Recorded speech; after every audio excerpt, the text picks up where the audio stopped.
ఎంకిపెళ్లి సుబ్బి చావుకొచ్చిందనేది ఒక సామెత. అది ఇప్పుడు ట్రంప్ కి సరిగ్గా సరిపోతుంది. ఇండియాలో మోదీ పుటిన్ తీసుకున్న సెల్ఫీ అమెరికాలో పెద్ద చర్చకు దారితీసింది. అది అమెరికా కాంగ్రెస్ లో విమర్శల కాకరేపింది. ట్రంప్ ఫారెన్ పాలసీకి ఫెయిల్ మార్కులు వేయడమే కాకుండా రిమార్కులు కూడా ఇచ్చి పడేశారు. ఇండియాపై ట్రంప్ అనుసరిస్తున్న వైఖరిని అమెరికన్ కాంగ్రెస్ సభ్యులు తీవ్ర స్థాయిలో తప్పుపట్టారు. సరిగ్గా ఇదే టైంలో ట్రంప్ కి మన ప్రధాని మోదీ ఎందుకు ఫోన్ చేశారు?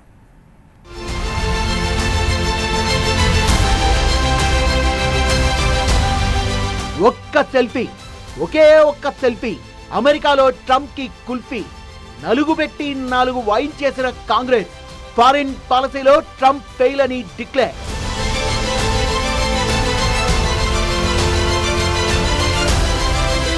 రష్యా అధ్యక్షుడు పుతిన్ భారత పర్యటన అమెరికా ప్రభుత్వంపై తీవ్ర విమర్శలకు దారితీస్తోంది. ఆ పర్యటన భారత ప్రధాని మోదీ రష్యా అధ్యక్షుడు పుతిన్ల మధ్య స్నేహబంధాన్ని మరోసారి ప్రపంచానికి వెల్లడి చేసింది. పుతిన్ భారత్ లో దిగగానే మోదీ ఆయనకు స్వాగతం పలికి కారులో కలిసొస్తున్నప్పుడు వాళ్ళిద్దరూ తీసుకున్న సెల్ఫీ వైరల్ అయింది. ఇప్పుడు అదే ఫోటో అమెరికా రాజకీయాల్లో కలకలం రేపుతోంది.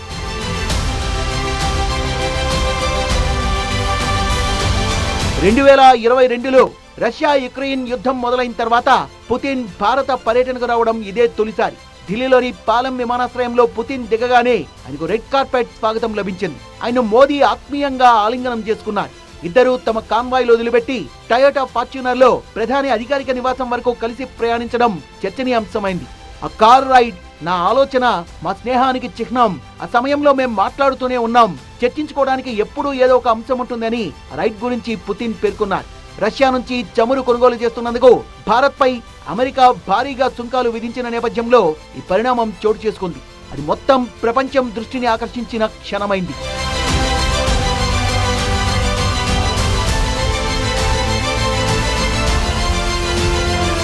ఆ ఒక్క సెల్ఫీ ఎన్నో అర్థాలని వెల్లడిస్తోందని అమెరికా చట్టసభ సభ్యురాలు సిడ్నీ కమలాగద్దు హెచ్చరించారు. భారత్ పై ట్రంప్ యంత్రాంగం వైఖరిని ప్రశ్నించిన ఆమె ట్రంప్ విధానాలు ఇరు దేశాల మధ్య వ్యూహాత్మక విశ్వాసాన్ని, పరస్పర అవగాహనను దెబ్బతీస్తున్నాయని మండిపడ్డారు. అవి అమెరికాకే హాని చేస్తున్నాయని ఆందోళన వ్యక్తం చేశారు ఆమె. అమెరికా వ్యూహాత్మక భాగస్వాముల్ని శత్రువుల చేతిలోకి నెట్టడం ద్వారా మీకు నోబెల్ రాదు అంటూ ట్రంప్ ని ఎద్దేవా చేశారు. ఇప్పటికైనా వాషింగ్టన్ మేల్కొనాలని పిలుపునిచ్చిన ఆమె అమెరికా వ్యవహార శైలి భారత్ ను రష్యా వైపుకు నెట్టివేస్తోందని విమర్శించారు. ట్రంప్ విధానాలపై అమెరికా కాంగ్రెస్ లో అసంతృప్తి అగ్గి రాజుకుంటోంది. ట్రంప్ టారిఫ్లతో అమెరికా, భారత ప్రజలు సవాళ్లు ఎదుర్కొంటున్నారని చట్టసభ సభ్యురాలు ప్రమీలా జైపాల్ పేర్కొన్నారు. భారత ఆర్థిక వ్యవస్థను, అమెరికా వ్యాపారాల్ని దెబ్బతీస్తున్నాయని ఆందోళన వ్యక్తం చేశారు. భారత్ అమెరికా సంబంధాలపై observer research foundation America executive director Dhruva Jaishankar మాట్లాడారు.